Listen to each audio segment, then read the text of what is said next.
Hello students, welcome back to our English class. Today we are going to start a new chapter from our first flight book and the name of the chapter is The 100 Dresses First. Okay? आप लोगों के syllabus में ये जो chapter है The 100 Dresses, ये chapter दो parts में डिवाइडेड है. ठीक है? The 100 Dresses First and the 100 Dresses Second. It's a long story, एक लॉन्ग स्टोरी है, एक बड़ी स्टोरी है, इसलिए हमारे सिलेबस में इस स्टोरी को दो अलग अलग चैप्टर्स में डिवाइड किया गया है. Right? 100 Dresses First and 100 Dresses Second.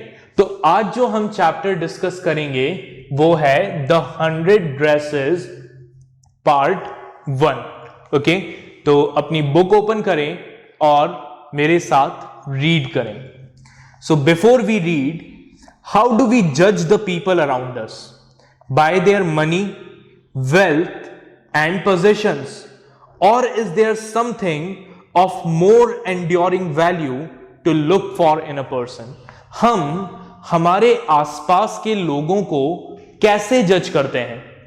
उनके पैसों से, उनकी वेल्थ से, उनके पास जो पोजेशंस हैं, किसी के पास लग्जरी गाड़ी है, बड़ा बंगला है, तो उसके बेसिस पर हम उसे जज करें, या फिर एक इंसान में कुछ और अलग चीजें होनी चाहिए apart from these materialistic possessions जो उसके एटीट्यूड, उसके नेचर, उस पर्सन के बिहेवियर को डिफाइन करे. राइट? तो यही हमारे इस चैप्टर का इंपॉर्टेंट क्वेश्चन है कि आखिर एक पर्सन को किस बेसिस पर जज किया जाना चाहिए. क्या उस पर्सन को उसके पैसे से, उसके पोजीशन से, उसकी लग्जरी से जज किया जाना चाहिए, या फिर कोई दूसरे ऐसे फैक्टर्स हैं जिसके बेसिस पर एक इंसान को जज किया जाना चाहिए? इससे रिलेटेड एक बहुत ही एक स्मॉल सा और छोटा सा एक इंसिडेंट है जो मैंने कहीं पढ़ा था, वो मैं आप लोगों के साथ शेयर करता हूं. ठीक है? तो एल्बर्ट आइंस्टाइन के बारे में हम सब जानते हैं. ठीक है? आप सब ने अपने लाइफ में एल्बर्ट आइंस्टाइन का नाम जरूर सुना होगा. लास्ट ईयर हमने उनके बारे में एक चैप्टर भी पढ़ा था, द ट्रूली ब्यूटीफुल माइंड. तो एल्बर्ट आइंस्टाइन के बारे में ये कहा जाता था कि वो जब भी किसी अवार्ड फंक्शन में जाते थे या किसी भी प्रोग्राम में उन्हें इनवाइट किया जाता था, तो वो जिस तरीके से अपने घर में होते थे उसी तरीके से उठकर वहां प्रोग्राम में चले जाते थे. ना कोई ड्रेस, स्पेशल ड्रेस पहननी होती थी उन्हें, जैसा जैसा इंसान घर में है वैसे के वैसे उठ के वो वहां चले जाते थे. उनसे जब लोगों ने पूछा कि आप इतने रिनाउंड साइंटिस्ट हैं, आप इतने पॉपुलर हैं, ठीक है, तो आप अपने आप को वेल ग्रूम्ड क्यों नहीं रखते हो? ठीक है, आप अच्छे कपड़े पहन के ओकेज, पार्टीज या फंक्शंस में क्यों नहीं जाते हो? तो उनका जवाब था कि जिन लोगों ने मुझे इनवाइट किया है उन्होंने मुझे मेरे इंटेलिजेंस और मेरी नॉलेज के लिए इनवाइट किया है, ना कि मेरे कपड़ों के लिए. मेरी आइडेंटिटी मेरे कपड़ों से नहीं है, बल्कि मेरी आइडेंटिटी मेरी नॉलेज से है. ठीक है? तो ये एक बहुत इंपॉर्टेंट फैक्ट है. Normally as a human being हम क्या करते हैं? हम इंसान को जज करते हैं उनके पोजेशन से, कि किसके पास कितनी प्रॉपर्टी है, किसके पास कितनी लग्जरीज है. अरे ये तो बहुत बड़े बंगले में रहता है, ये अच्छा आदमी है. ठीक है? अरे इसके पास तो लग्जरी गाड़ी है, इसकी लाइफ बहुत अच्छी है. अरे ये तो बेचारा एक स्कूटर से आता है, बेकार इंसान है. Right? So what we use to do, we tend to जज a person by his position. हम इंसान को उसके पोजीशन से जज करते हैं. जरूरी नहीं है कि जिस इंसान के पास सभी लग्जरीज हों वो ही अच्छे बिहेवियर का इंसान हो. ठीक है?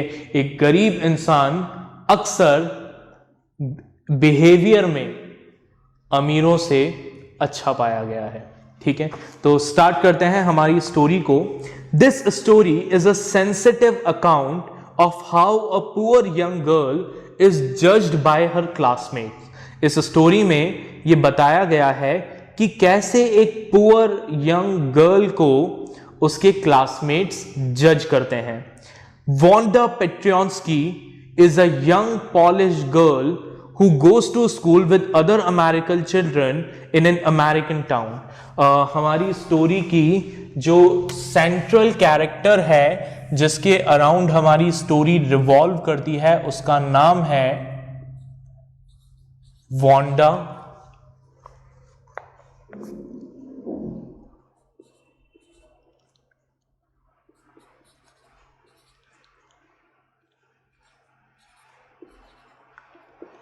वांडा पेट्रियंस्की। ठीक है, और वांडा कौन है? She is a young Polish girl. ठीक है, पॉलिश गर्ल मतलब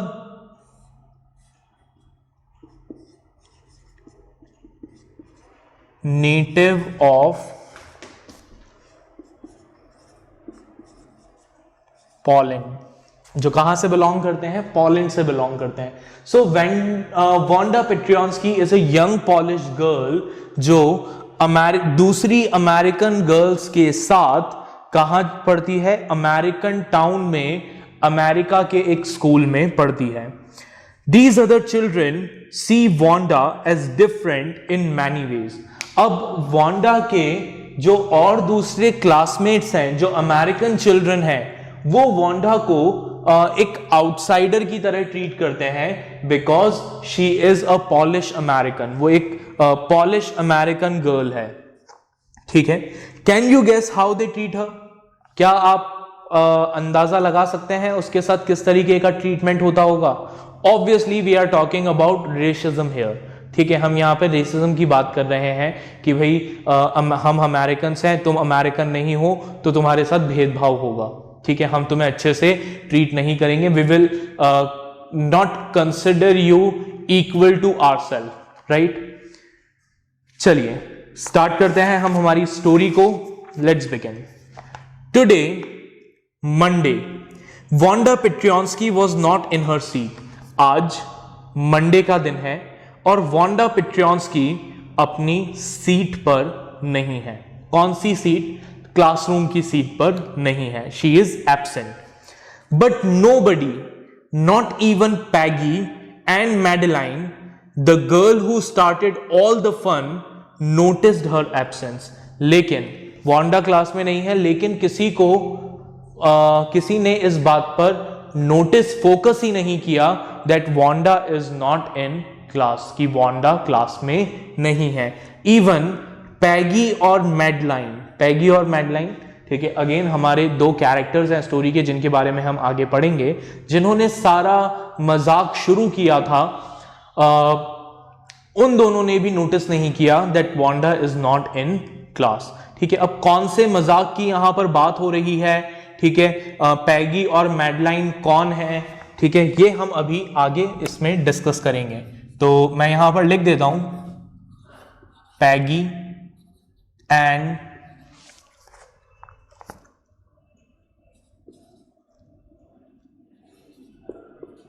पैगी और मैडलाइन हमें अभी फिलहाल नहीं पता। It's a big question mark for us. ठीक है, फन हमें नहीं पता। ठीक है, मैगी और पैडलाइन कौन है? We don't know. कौन सा फन इन दोनों ने स्टार्ट किया था, कौन सा मजाक इन दोनों ने स्टार्ट किया था, हमें नहीं पता। ये अभी हमारे लिए सस्पेंस है। We will come to know about it. हम अभी थोड़ी देर बाद इसके बारे में जानेंगे कि ये कौन है और इन्होंने क्या मजाक शुरू किया और उस फन का वांडा से क्या कनेक्शन था और वांडा की एब्सेंस से क्या कनेक्शन था। So let's continue. Usually, Wanda sat in the seat next to the last seat in the last row in room 13. Normally, Wanda जो है वो कहाँ बैठती थी? She used to sit next to the last seat in last row. Last row में last seat पर Wanda बैठा करती थी, ठीक है। Where the rough boys who did not make good marks sat, the corner of the room where there was most scuffling of feet, most roars of laughter when anything funny was said, and most mud and dirt on the floor। अब यहां पर हमें कुछ बातें बताई गई। क्या बताया गया वांडा के बारे में, ठीक है, क्या क्या पता लगा, देखें, नोट करते जाते हैं हम। She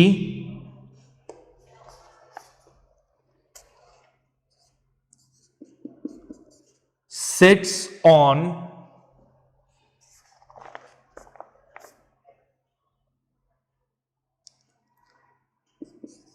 the last seat of the last row। Last row के लास्ट सीट पर वो बैठती थी, ठीक है। कहां पर? In room 13। रूम 13 में जहां उनकी क्लास होती थी, उस रूम के लास्ट रो के लास्ट सीट पर वांडा नॉर्मली बैठा करती थी, ठीक है। और कौन बैठता था इस लास्ट रो में?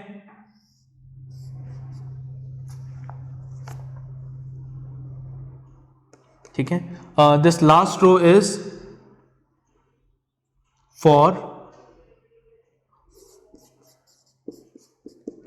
ऑक्यूपाइड बाय, देखिए क्या लिखा है, कौन ऑक्यूपाई करता था इस सीट, इस रो को, या इस लास्ट रो में कौन बैठता था? Occupied by rough boys. Rough boys बैठते थे। और रफ बॉयज का मतलब क्या है? रफ बॉयज मतलब दैट इज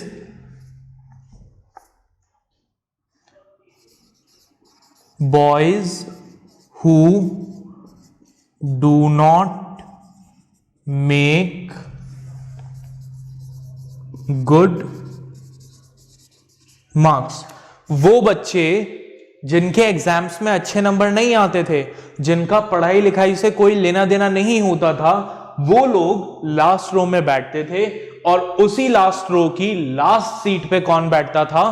वांडा पेट्रियंस्की बैठती थी, ठीक है। अब और क्या होता था इस लास्ट रो में,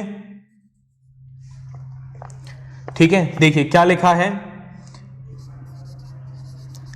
देयर वॉज मोस्ट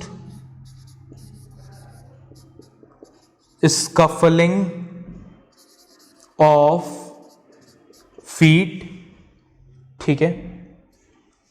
आपने देखा होगा आप लोगों की क्लास में भी जो बैक बेंचर्स होते हैं, ठीक है, लास्ट रो की हम बात कर रहे हैं, यानी we are talking about back benchers. तो बैक बेंचेस पे कौन बैठता है? नॉर्मली वो बच्चे जो अच्छे मार्क्स लेके नहीं आते, जिनका पढ़ाई से कोई लेना देना नहीं होता, जो क्या करते हैं, जो नॉर्मली क्लास में डिस्टर्बेंस क्रिएट करते हैं, ठीक है। तो स्कफलिंग ऑफ फीट का मतलब क्या है? Noisy dragging movement of feet. जो पीछे बैठकर पैर से जमीन पर आवाज करते रहते हैं, वो आवाजें कहां होती थी? लास्ट बेंचेस पर होती थी, ठीक है। और क्या होता था? Most roars of laughter. जब भी कोई क्लास में फनी चीज बोली जाती थी, तो सबसे ज्यादा तेज हंसने की आवाजें कहां से आती थी? बैक बेंचेस से। यानी ये जो रफ बॉयज हैं, जो पढ़ने लिखने में इंटरेस्टेड बच्चे नहीं हैं, वही क्या करते हैं, जब भी कोई मजाक किया जाता है क्लास में, तो सबसे तेज कौन हंसता है? राक्षसों की तरह चिल्लाकर कौन हंसता है? वही बच्चा हंसता है जो पढ़ने में इंटरेस्टेड नहीं होता, और जो नॉर्मली कहां बैठता है? बैक बेंचेस पर बैठता है। और क्या होता था वहां पर बैक बेंचेस पर? And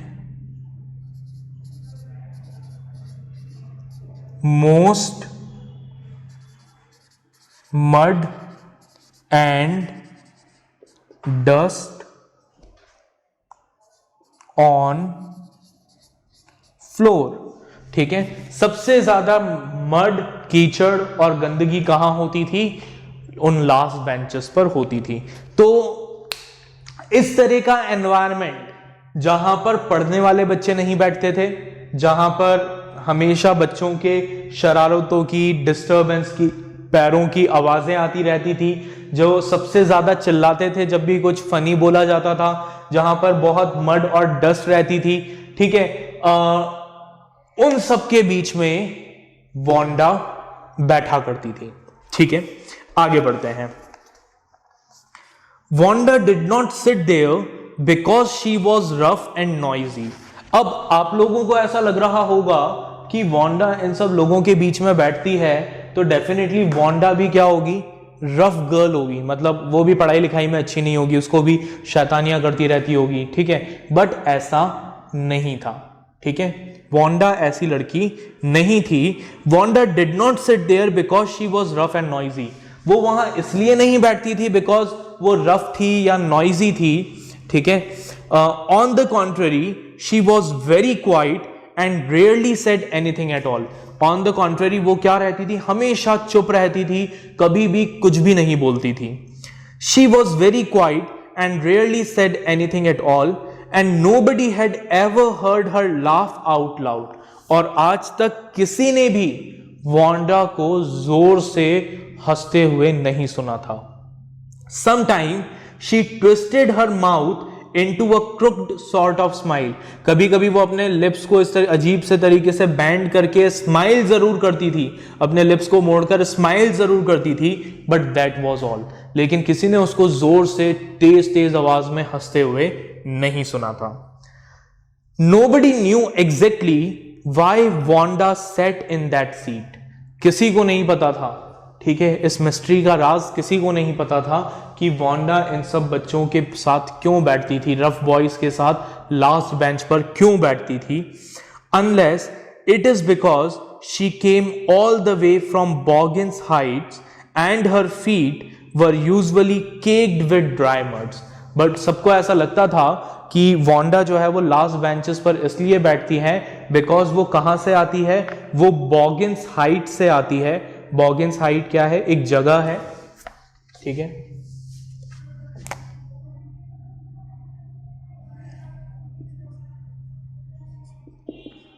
lived at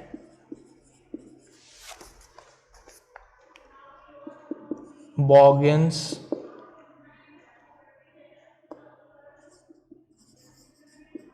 Heights। ठीक है, वो बॉगिन्स हाइट्स पर रहती हैं और वहाँ से स्कूल तक का जो रास्ता है वो बिल्कुल भी अच्छा या डेवलप नहीं है, वहाँ बहुत कीचड़ है। तो वांडा के जो पैर हैं वो पूरे कीचड़ से भरे रहते थे, उसके पूरे पैर में बहुत मड और डस्ट रहती थी। तो शायद हो सकता है इस वजह से वांडा खुद चुपचाप कहाँ जाकर बैठ जाती थी? बैक बेंचेस पर बैठ जाती थी, जहां पर ऑलरेडी क्या हो? बहुत ज्यादा गंदगी हो। जो जगह ऑलरेडी गंदी है उसको गंदा करना बुरा नहीं लगता, लेकिन एक साफ जगह को गंदा करना सबको बुरा लगता है। तो maybe that's why she used to sit at the back benches. So because she came all the way from Boggins Heights and her feet were usually caked with dry mud. But no one really thought much about Wanda Petronsky once she sat in the corner of the room. लेकिन एक बार Wanda class में आकर अपने उस corner में बैठ जाती थी, उसके बाद कोई भी उसके बारे में नहीं सोचता था। She was not at all popular. वो बिल्कुल भी पॉपुलर नहीं थी। The time when they thought about Wanda was outside of school hours. ठीक है, किस वक्त वांडा के क्लासमेट उसके बारे में सबसे ज्यादा सोचते थे? वो उसके बारे में सोचते थे स्कूल आवर्स के बाद में, जिस वक्त पढ़ाई नहीं होती थी, जब स्कूल नहीं चल रहा होता था, तब सब लोग वांडा के बारे में सोचते थे। At noon time when they were coming back to school, दोपहर के समय जब वो लंच करके वापस स्कूल आ रहे होते थे। ठीक है, और in the morning early before school begin, या फिर मॉर्निंग में स्कूल शुरू होने से पहले, ठीक है। When groups of 2 or 3 or even more would be talking and laughing on their way to the schoolyard. उस समय जब बच्चे ग्रुप बनाकर 2-2, 3-3, 4-4 बच्चों या 10-10 बच्चों का ग्रुप बनाकर सब लोग हंसते हुए मजाक करते हुए स्कूल जाते थे, उस वक्त सब लोग मैक्सिमम लोग किसके बारे में बात करते थे? वांडा के बारे में बात करते थे। अब क्या पॉजिटिव बातें करते थे, नेगेटिव बात करते थे, मजाक बनाते थे, तारीफ करते थे, क्या करते थे वांडा के साथ? अभी पढ़ेंगे आगे। Then sometime they waited for Wanda to have fun with her, ठीक है। तो उस समय जब स्कूल स्टार्ट नहीं हुआ होता था, उस वक्त स्कूल शुरू होने से पहले या फिर जब वो लंच करके वापस स्कूल आ रहे होते थे, उस वक्त वो सब लोग वांडा का वेट करते थे। क्यों? वांडा का मजाक बनाने के लिए, वांडा से मजाक करने के लिए। The next day, Tuesday, Wanda was not in school. अब ट्यूसडे को भी वांडा स्कूल से एब्सेंट थी, ठीक है। And nobody noticed her absence again, और किसी ने उसकी एब्सेंस को नोटिस नहीं किया। बट ऑन वेंसडे, लेकिन वेंसडे को पैगी एंड मैडी, पैगी और मैडी, मैडलाइन यानी Maddie, who sat down front with other children who got good marks and who don't track in a whole lot of mud, did notice that Wanda wasn't there, ठीक है। तो Wednesday को पैगी और Maddie, पैगी और Maddie कौन है? ये वो लोग हैं जो फर्स्ट बेंचेस पर बैठते थे, ठीक है, जो एग्जाम में हमेशा अच्छे मार्क्स लेकर आते थे, जो बिल्कुल नीट एंड क्लीन रहते थे, जिनके पैरों में कोई डस्ट, कोई मड नहीं होता था। इन लोगों ने वेंसडे को क्या नोटिस किया? इन्होंने नोटिस किया that Wanda was not in school, Wanda school में नहीं है। Peggy was the most popular girl in school. चलिए, तो अब हमारी ये जो मिस्ट्री है, ये मिस्ट्री यहां पर अब सॉल्व होने वाली है, ठीक है। पैगी और मैडी के बारे में हमें पता लगेगा कि ये कौन है। तो पैगी कौन है? Peggy, most popular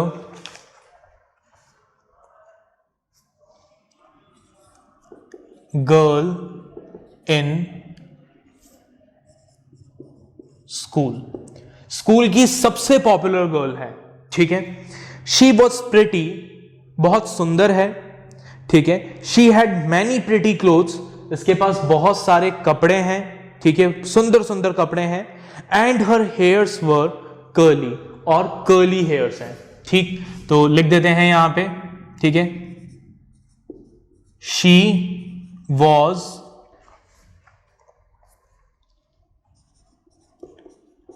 pretty, has lots of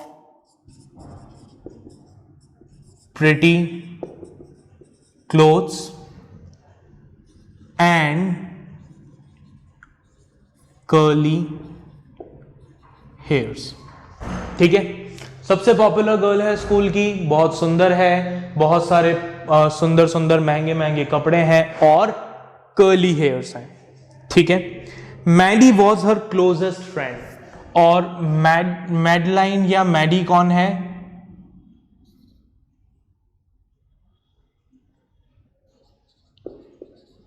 closest friend of Peggy, Peggy की सबसे क्लोजेस्ट फ्रेंड है, सबसे क्लोज फ्रेंड है, ठीक है। The reason Peggy and Maddie noticed Wanda's absence was because Wanda had made them late to school. अब इन दोनों ने वांडा की एब्सेंस को कैसे ऑब्जर्व किया? ठीक है, क्या ये कंसर्न थे वांडा को लेकर? नहीं, ठीक है। देखो हमने क्या पढ़ा था, ये दोनों ही वो लोग थे जिन्होंने पूरा मजाक शुरू किया था। हालांकि अभी हमें मजाक के बारे में नहीं पता, बट इन लोगों ने पूरा मजाक शुरू किया था। तो वांडा के बारे में कंसर्न तो डेफिनेटली ये नहीं होंगे। तो ये कैसे लेट हुए वांडा की वजह से? They had weighted and waited for Wanda, ये बहुत देर से वांडा के आने का वेट कर रहे थे कि वांडा आएगी, वांडा आएगी और हम वांडा के साथ मजाक करेंगे, हम उसका मजाक बनाएंगे, to have some fun with her, उसके साथ मजाक करेंगे, but she just hadn't come, लेकिन वांडा आई ही नहीं। और उसका इंतजार करने के चक्कर में ये दोनों खड़े खड़े क्या हो गए, लेट हो गए। ठीक है, ये वेट करते रहे कि वांडा आएगी, वांडा आएगी, हम उसका मजाक बनाएंगे, इस चक्कर में ये लेट हो गए।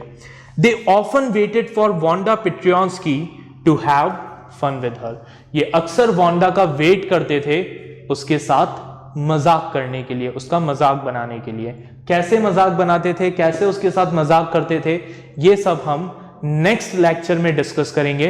आई होप आपको यहां तक समझ में आया होगा हमारा कैरेक्टर इंट्रोडक्शन। यहां हमने 3 मैन कैरेक्टर्स के बारे में पढ़ा। वांडा पेट्रियंस्की जो एक यंग पॉलिश गर्ल है, पैगी जो स्कूल की सबसे पॉपुलर गर्ल है, जो बहुत सुंदर है, जिसके पास बहुत सारे प्रिटी क्लोथ्स हैं, कर्ली हेयर्स हैं, और मैडलाइन या मैडी जो पैगी की क्लोजेस्ट फ्रेंड है। इन तीनों कैरेक्टर का हमने इंट्रोडक्शन पढ़ा। हमने पढ़ा कि वांडा पेट्रियंस्की जो है वो बॉगिन्स हाइट्स पर रहती है। ठीक है, she belongs to lower middle class family, एक लोअर मिडिल क्लास फैमिली से बिलोंग करती है। ठीक है, उसके पास ज्यादा अच्छे कपड़े नहीं है पहनने को, उसके पैर हमेशा मिट्टी और कीचड़ से भरे रहते हैं।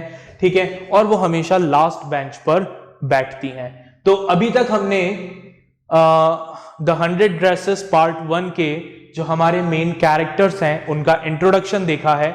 आगे की स्टोरी हम नेक्स्ट क्लास में कंटिन्यू करेंगे और देखेंगे कि किस तरीके से पैगी और मैडी वांडा का मजाक बनाते हैं, उसके साथ फन करते हैं और उसके क्या कॉन्सिक्वेंसेस होते हैं। So we will meet in the next class.